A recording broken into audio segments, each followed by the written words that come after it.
White House. You have. I stand with you. I support our police. I support our sheriffs. And we support the men and women of law enforcement.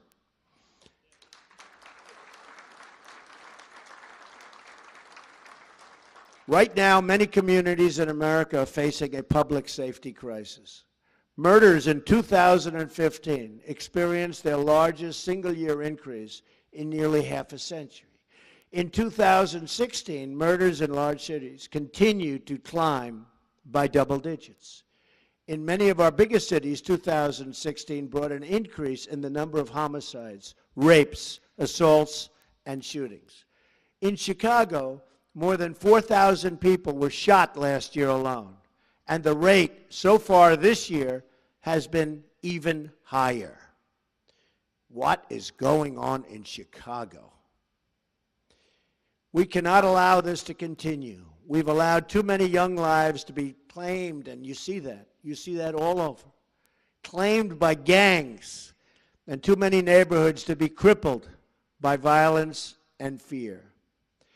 60% of murder victims under the age of 22 are African American. This is a national tragedy, and it requires national action. This violence must end, and we must all work together to end it. Whether a child lives in Detroit, Chicago, Baltimore, or anywhere in our country, he or she has the right to grow up in safety and in peace. No one in America should be punished because of the city where he or she is born. Every child in America should be able to play outside without fear, walk home without danger, and attend a school without being worried about drugs or gangs or violence. So many lives and so many people have been cut short. Their potential, their life has been cut short.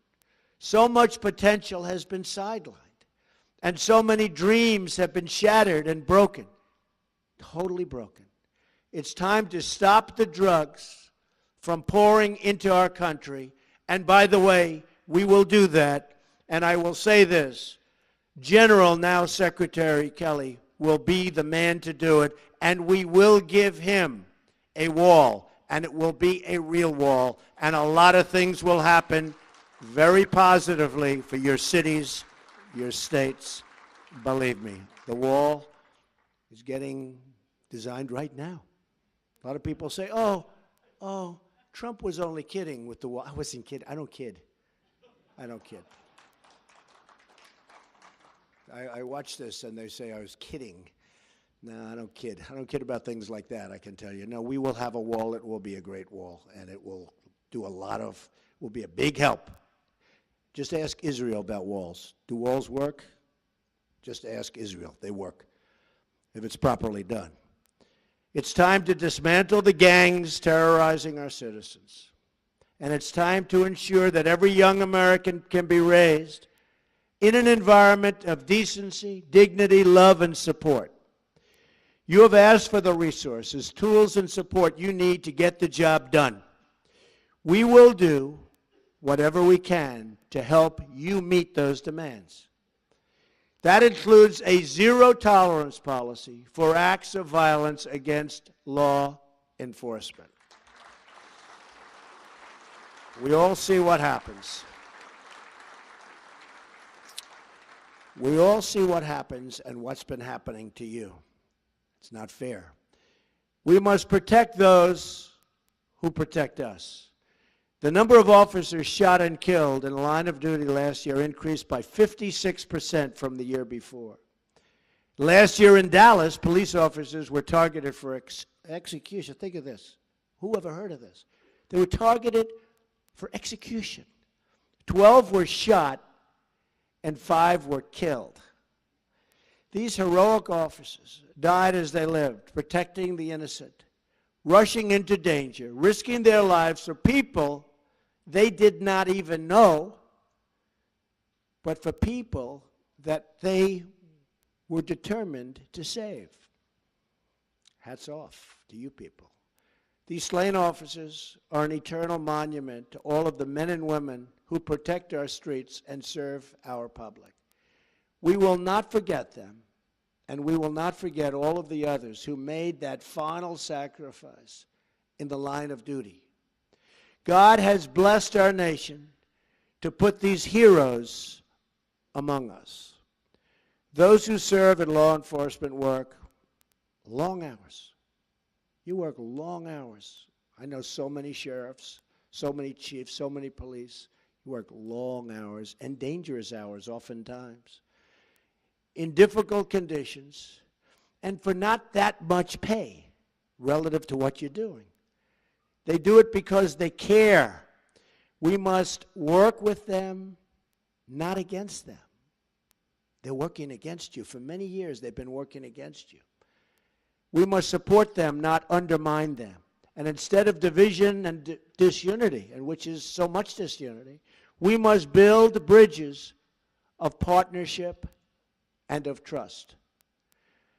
Those who demonize law enforcement or who use the actions of a few to discredit the service of many are hurting the very people they say that they want to help. When policing is reduced, crime is increased, and our poorest citizens suffer the most. And I see it all the time. When the number of police goes down, crime goes up. To build needed trust between law enforcement and the communities they serve, it is not enough for us to merely talk to each other. We must listen to each other. All of us share the view that those in uniform must be held to the highest possible standard of conduct. So important. You are the role models to young Americans all across this country, many of whom want to go into law enforcement, many of whom want to be a sheriff or a police chief, many of whom. They have great respect for you, tremendous respect. You don't even realize it, but I will tell you, they have great respect and admiration for the people in this room and the people that you represent. And don't let anyone ever tell you different. Don't let the dishonest media try and convince you that it's different than that, because it's not.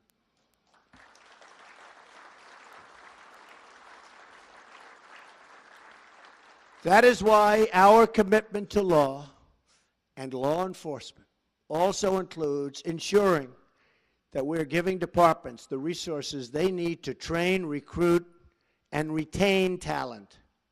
As part of our commitment to safe communities, we will also work to address the mental health crisis. Prison should not be a substitute for treatment. We will fight to increase access to life-saving treatment to battle the addiction to drugs, which is afflicting our nation like never, ever before, ever.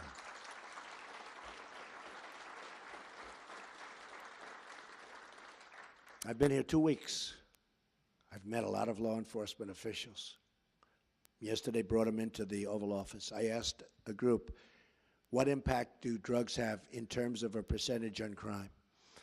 Said 75 to 80%. It's pretty sad. We're going to stop the drugs from pouring in. We're going to stop those drugs from poisoning our youth, from poisoning our people. We're going to be ruthless in that fight. We have no choice. And we're going to take that fight to the drug cartels and work to liberate our communities from their terrible grip of violence. You have the power and knowledge to tell General Kelly, now Secretary Kelly, who the illegal immigrant gang members are. Now you have that power because you know them. You're there. You're local. You know the illegals. You know them by their first name. You know them by their nicknames. You have that power. The federal government can never be that precise, but you're in the neighborhoods. You know the bad ones, you know the good ones. I want you to turn in the bad ones. Call Secretary Kelly's representatives, and we'll get them out of our country and bring them back where they came from, and we'll do it fast. You have to call up the federal government, Homeland Security, because so much of the problems, you look at Chicago and you look at other places, so many of the problems are caused by gang members, many of whom are not even legally in our country. And we will work with you on the front lines to keep America safe from terrorism, which is what I began this with. Terrorism, a tremendous threat, far greater than people in our country understand. Believe me, I've learned a lot in the last 2 weeks, and terrorism is a far greater threat than the people of our country understand. But we're going to take care of it. We're going to win. We're going to take care of it, folks. Let today be the beginning of a great national partnership. Let today serve as a great call to action. And let this moment represent a new beginning in relations between law enforcement and our communities. I want you to know the American public totally stands with you. I want you to know the American people support you. I want you to know how proud we are, truly proud to know you. We applaud your efforts. We thank you for your service. And we promise that you will always find an open door at the White House, an open invitation to our great cops and sheriffs nationwide. They're great people. You are great people. Thank you. God bless you, and God bless America. Thank you very much. Thank you. Thank you, everybody.